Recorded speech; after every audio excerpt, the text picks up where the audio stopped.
నమస్తే, welcome to plus TV. నేను మేఘాని.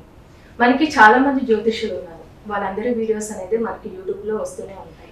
అయితే వాళ్ళందరికీ భిన్నంగా సంబంధించి ఆస్ట్రాలజీ అనేది సాధారణంగా సులభంగా అందరికీ అర్థమయ్యే విధంగా శాస్త్రీయంగా చెప్తూ ఉంటారు ఒక ప్రముఖ జ్యోతిష్యులు శ్రీ అమరవ్ కశ్యప్ గారు.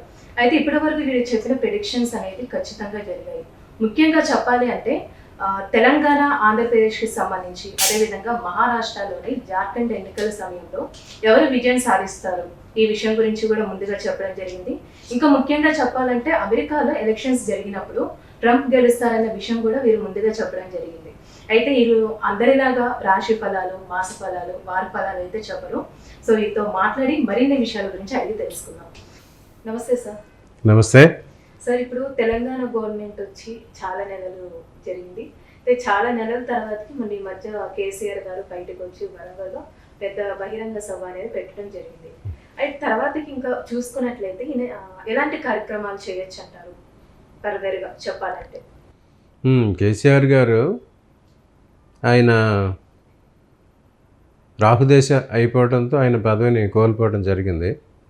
ఆ తర్వాత ఆయనకి వచ్చిన గురుదశలో కూడా ఆరోగ్యం కొంచెం దెబ్బతింటం జరిగిందనమాట. ఆయన రాశి ప్రకారం చూసుకుంటే ఆయనది కర్కాటక రాశి, ఆశ్లేష నక్షత్రం. గత 2.5 సంవత్సరాల నుంచి ఆయనకి అష్టమ శని నడిచిందనమాట. అష్టమ శని ప్రభావంతో ఆయనకి ఇటువంటి ఇబ్బందులు వచ్చినాయి. ఇప్పుడు ఉగాది నుంచి తర్వాత శని నవమంలోకి వచ్చాడు అనమాట. భాగ్యశని అవుతాడు. ఆ భాగ్యశని అయినందువలన ఆయన కొంచెం పొలిటికల్గా యాక్టివ్గానే ఉండటం జరుగుతుంది. అదే సమయంలో రేపు గురువు మార్పు జరిగిన తర్వాత కూడా ఆయనకి కొంచెం ఆరోగ్యంగా మళ్ళీ కొంచెం కుదిరిపడే అవకాశాలు ఉంటాయి అన్నమాట. సో ఆయన అయితే పొలిటికల్గా తన యాక్టివిటీ పెంచుతారు. రాబోయే ఈ స్థానిక సంస్థల ఎలక్షన్స్ ఉన్నాయి కదా, లోకల్ బాడీ ఎలక్షన్స్ వచ్చే వరకు వాళ్ళ పార్టీని దానికి సమాయత్తం చేస్తున్నారు. ఆ ప్రక్రియలో వాళ్ళ పార్టీ యాక్టివిటీ పెరుగుతుంది. ఆయనకి ఇప్పుడు వచ్చే గ్రహగతులు కూడా అనుకూలంగా ఉంటాయి కనుక వచ్చే స్థానిక సంస్థల ఎలక్షన్స్లో వాళ్ళ పార్టీ మంచి ప్రదర్శన చూపిస్తుంది. అయితే ఇప్పుడు నెక్స్ట్ సీఎంగా కూడా కేసీఆర్ కాకుండా కేటీఆర్ గారు వస్తారన్న మాట వినిపిస్తుంది సార్. నిజమయ్యే ఛాన్స్ ఉందంటారా? ఇది రాచరికం కాదు. రాజు తర్వాత రాజు పెద్ద కొడుకే మళ్ళీ రాజు అవుతారనేది సిస్టమ్ ఇప్పుడు లేదు. ఇది ప్రజాస్వామ్యానికి సంబంధించిన ప్రక్రియ. ప్రజాస్వామ్యంలో ప్రజలు ఎన్నుకున్న వాళ్ళే నాయకులు అవుతారు, పాలకులు అవుతారు. కానీ వాళ్ళ ఆశలను బట్టి, ఆకాంక్షలను బట్టి జరగదు. ఇక యాస్ట్రాలజీ పరంగా చూస్తే కేటీఆర్ది వచ్చి మకర రాశి, శ్రవణ నక్షత్రం అంటారు. అది మకర లగ్నం అయితే ఆయనకి రాజయోగం ఉంటుంది, కానీ రాశ్యాత్ అయితే యోగం లేదు, తక్కువ. సో ఆయన ఒక గవర్నమెంట్ లీడ్ చేసే అంటే పరిస్థితి అంతగా కనిపించడం లేదు.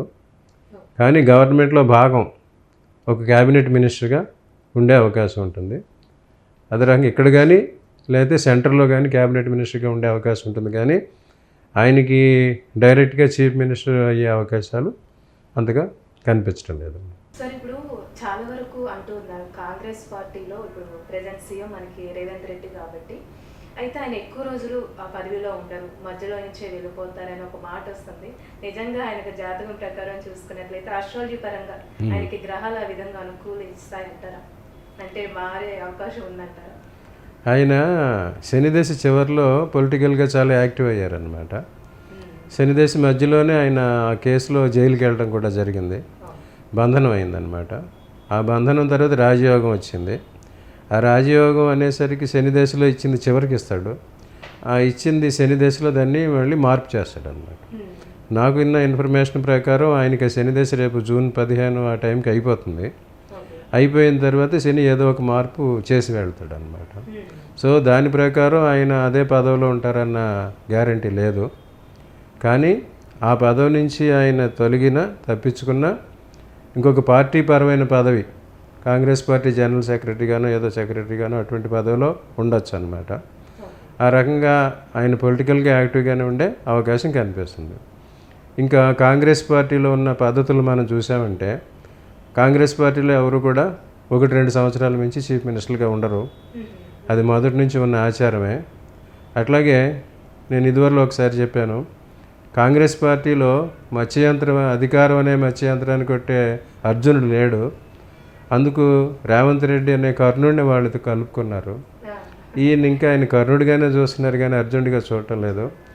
ఆల్రెడీ అక్కడ ఈయనకన్నా ముందు పదవులు ఆశించే ఆ పార్టీలో ఉన్న ధర్మరాజు, భీముడు, నకులుడు, సహదేవుడు అందరూ ఉన్నారు.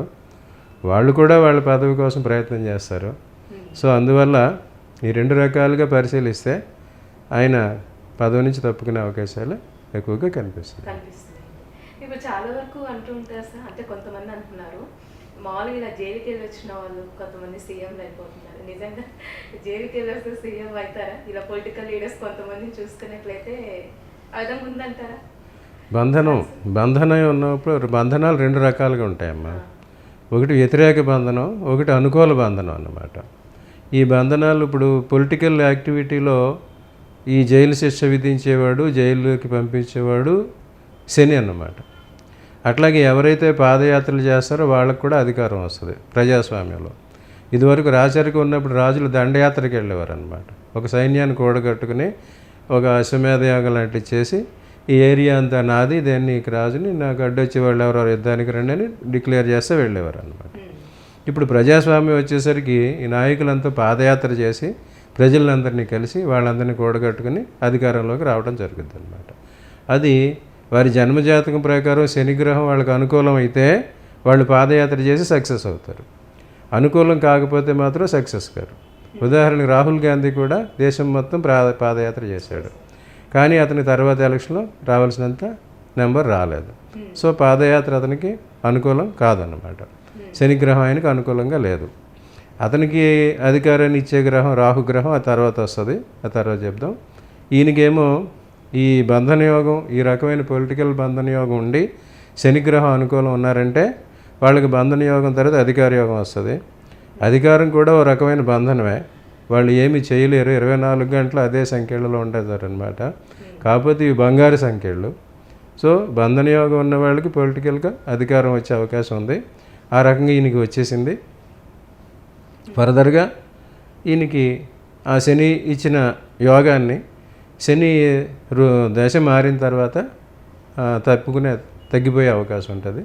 నెక్స్ట్ ఈయనకేమో బుధ దశ వచ్చే అవకాశం ఉంటుంది. బుధ దశలో ఈయన ఏమైనా ఇండైరెక్ట్ పోస్టులు చేస్తారు కానీ డైరెక్ట్గా పోస్టు అధికారం చేసేది ఉండదు అనమాట. మనం ఫ్యూచర్లో చూసుకున్నట్లయితే తెలంగాణ రాజకీయ పరిస్థితి అనుకోవచ్చు, తెలంగాణ రాష్ట్రం అసలు ఏ విధంగా ఉండబోతుంది అంటారండి? ఇప్పుడు ప్రజెంట్ ఉన్న పరిస్థితి ప్రకారం అయితే బీఆర్ఎస్ పార్టీలో కేసీఆర్ తర్వాత ముగ్గురు ప్రముఖంగా కనిపిస్తున్నారు.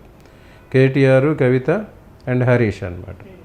సో ఆ ముగ్గురులో ఎవరు వారసత్వానికి వస్తారు అనేది చాలామంది ఆతృతగా ఎదురు చూస్తున్నారు.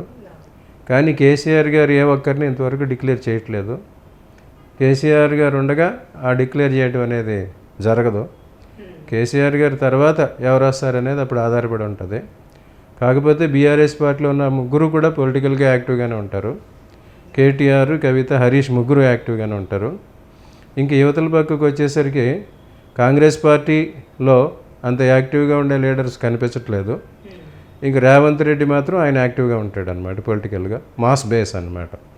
ఒక ప్రజల్లో గ్రౌండ్ లెవెల్లో నమ్మకం ఉన్నవాళ్ళు, తిరిగే అవకాశం ఉన్నవాళ్ళు ఈ నలుగురు లీడర్లే అవుతారనమాట. కేసీఆర్ పిల్లలుగా వాళ్ళిద్దరు, హరీష్, రేవంత్ అనమాట. హరీష్ న్యాచురల్గా అతనికి నాయకత్వ లక్షణాలు ఉన్నాయి.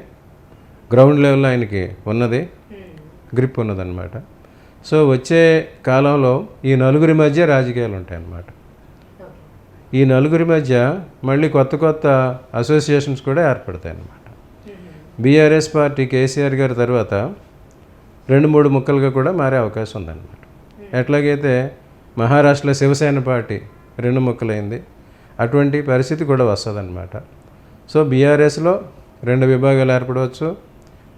కాంగ్రెస్ నుంచి బయటకు వచ్చి రేవంత్ రెడ్డి గారు కూడా ఇంకోటి ఏదో విభాగం ఏర్పడవచ్చు. కానీ మొత్తానికి రాజకీయం మాత్రం ఈ నలుగురు నాయకుల మీద చుట్టే ఉంటుంది. సో వీళ్ళలో రకరకాల కాంబినేషన్స్ వచ్చి కొంతకాలం ఒక్కొక్కరు అధికారంలోకి వచ్చే అవకాశం కనిపిస్తుంది. సార్ అదేవిధంగా మీరు ఆస్ట్రాలజీకి సంబంధించి ఒక కోచింగ్ సెంటర్ అనేది చేయడం జరుగుతుంది కాబట్టి చాలా వరకు ఇంట్రెస్ట్ ఉన్న వాళ్ళు ఉంటారండి. సో మిమ్మల్ని అప్రోచ్ అవ్వాలంటే ఏ విధంగా డీటెయిల్స్ అనేది కొంచెం చెప్పండి సార్. అలాగేనమ్మా, ఇక్కడ హైదరాబాద్ వనస్థలిపురంలోనే హోటల్ ఎస్వైన్ గ్రాండ్స్ ప్రెమిసెస్లో 3rd ఫ్లోర్లో నేను యాస్ట్రాలజీ కోచింగ్ సెంటర్ నడుపుతున్నాను. కొంతమంది ఇక్కడికి వచ్చి నేర్చుకుంటున్నారు. సో కొంతమంది చాలామంది ఆన్లైన్లో నేర్చుకుంటున్నారు. అట్లాగే ఎవరైనా జ్యోతిష్యం నేర్చుకోవాలనుకున్నా, జ్యోతిష్యం వారి జన్మజాతకాలు పరిశీలించుకోవాలనుకున్నా, జ్యోతిష్యం గురించి నన్ను సంప్రదించాలనుకున్నా ఈ హోటల్ ఎస్వైన్ గ్రాండ్ వనస్థలిపురం ఇక్కడికి వచ్చి అడిగితే వివరాలు చెప్తారు. ఎస్వైన్ గ్రాండ్ హోటల్ నెంబర్ కాంటాక్ట్ చేసినా వాళ్ళు చెప్తారు. నేను ఇచ్చిన నెంబర్ కాంటాక్ట్ చేసిన వారు మనల్ని కూడా నెంబర్ కనిపిస్తుంది.